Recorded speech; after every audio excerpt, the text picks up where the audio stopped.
Âgé de 19 ans, Jackson Murphy est un jeune homme calme et timide. Dès son enfance, il a été forcé à quitter sa maison et a passé de longues années de sa vie dans un camp de déplacés, fuyant les exactions de la LRA, l'armée de résistance du Seigneur. Jackson a perdu son père lors d'une attaque rebelle. Sa vie, il la gagne en faisant des sandales à partir de vieux pneus de voiture.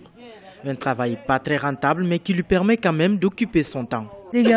Beaucoup de jeunes ici n'aiment pas travailler, ils aiment traîner dans la ville. Il y en a qui sont en train de changer et font des choses pour essayer de rendre leur vie meilleure. Mais beaucoup veulent obtenir de belles choses sans même transpirer. La LRA a quitté l'Ouganda il y a environ une décennie. Même si l'armée de résistance du Seigneur opère moins qu'avant, les Ougandais n'ont pas encore oublié les nombreuses années de peine et de douleurs passées sous son joug. La LRA a marqué des générations d'enfants. La deuxième génération que nous avons perdue était ceux qui sont nés dans les camps de déplacés et avaient 15 ans pour les plus jeunes d'entre eux.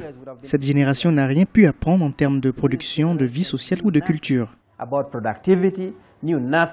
Ces jeunes ne sont occupés que par les jeux et l'alcool. Ils ont grandi dans la dépendance de l'aide humanitaire, loin des fermes qui soutenaient leur famille et l'économie de la région. Nokrash Bernard a 21 ans. Il passe le plus clair de son temps à jouer avec ses amis. La vie est courte. Il est très difficile d'économiser de l'argent. Lorsque vous avez quelque chose comme 30 000 shillings ougandais, vous invitez vos amis à boire tout de suite. Ça pose moins de soucis. Pour Jackson, l'espoir est encore permis. Il est aussi musicien en herbe et enregistre ses chansons dans un studio local.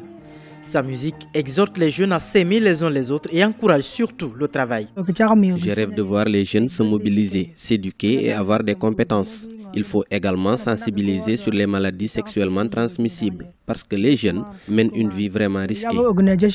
La lutte s'annonce longue car il faudra encore beaucoup d'efforts pour redonner espoir à ces jeunes qui se considèrent comme appartenant à une génération perdue.